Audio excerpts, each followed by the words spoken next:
Welcome to college part 2. So this is a second video of what I ate in college. I did one before this and I'm gonna link it down below in the description. I pretty much rotated between these two things. I ate the same thing pretty much every single day. Not a lot of deviation from what I ate. I kept things so simple. I need it right now. I just need to eat simply because I just have no time. Just need to get through this period. So eating for me right now is just gonna be really, really simple. And I feel like for the majority of people, a lot of you wanna eat really simply too. You don't wanna spend hours in the kitchen. Neither do I. And in college, I definitely did not want to. I had zero interest in creating fun meals for a party of one. Much more fun to cook with other people. At least that's how I feel. And in case you haven't seen the other video, I did mention in college, I was not plant-based, but I'm gonna take all of this food that I made in college and just make it vegan. And don't forget to subscribe to my channel, give this video a thumbs up, and now let's jump in. A PB&J was absolute staple. This is just the best bread. I mean,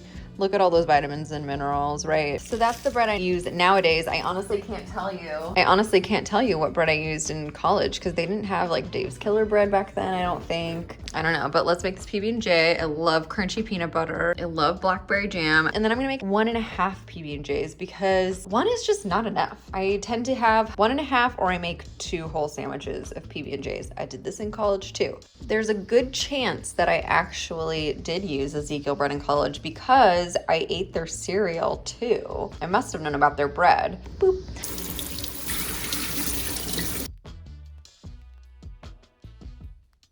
I just ate veggies by themselves because I thought it's the healthiest way to eat it.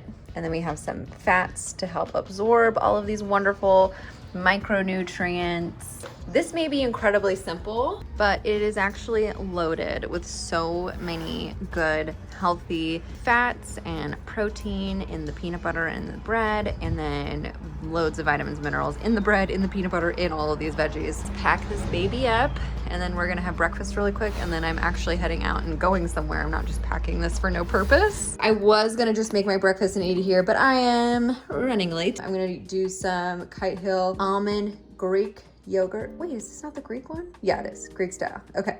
So I love the Greek style. In college, I ate Greek yogurt like every single day. I was like, it's super high protein, it's low in fat. This one is not low in fat though. This one's pretty high in fat, but it's good fat. It's not dairy fat, it's almond fat. It's got poly and monounsaturated fats in it. All good stuff for you. So I'm gonna just use some of this granola, put it in here. It's my nice little fun topping, but I don't want to put it in here yet, otherwise it's going to get soggy and gross. This is like one of the best granolas I found that is not only awesome in taste, but also fairly-ish low in sugar. The reason I got this one is because in half a cup, it's got 7 grams of sugar.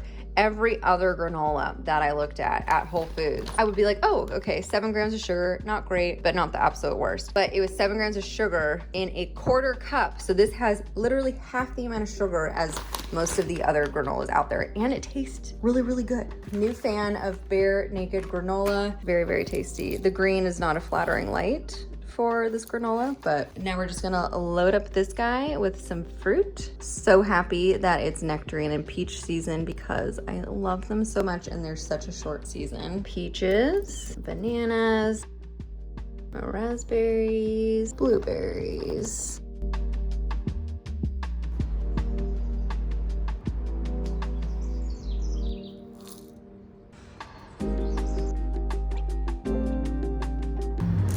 Perfect. Lunch and breakfast, ready to party.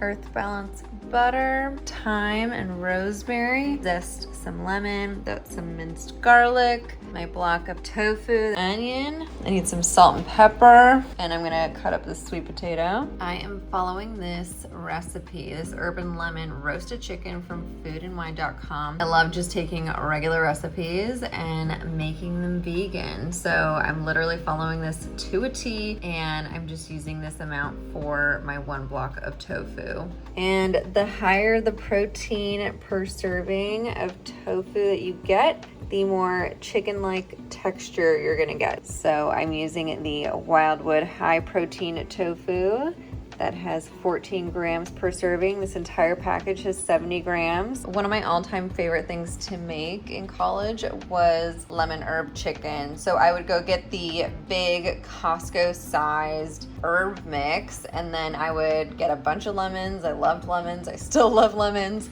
And I would zest lemon, add some lemon juice too. So over the chicken, add some salt, some pepper, pop it in the oven. That was it. It was really easy to put together, and baked it, and I put it aside some sweet potatoes, which at this time was when I discovered that I can eat sweet potatoes on other days other than Thanksgiving. I didn't know that for a huge chunk of my life. Then I found out that I could eat them at any time, and I loved them, and they're good for you. And so I started eating them all the time. I would usually eat them plain. Yeah, and I still love sweet potatoes and still eat them pretty regularly. Gotta get some juices on it. I feel like I didn't add enough lemon.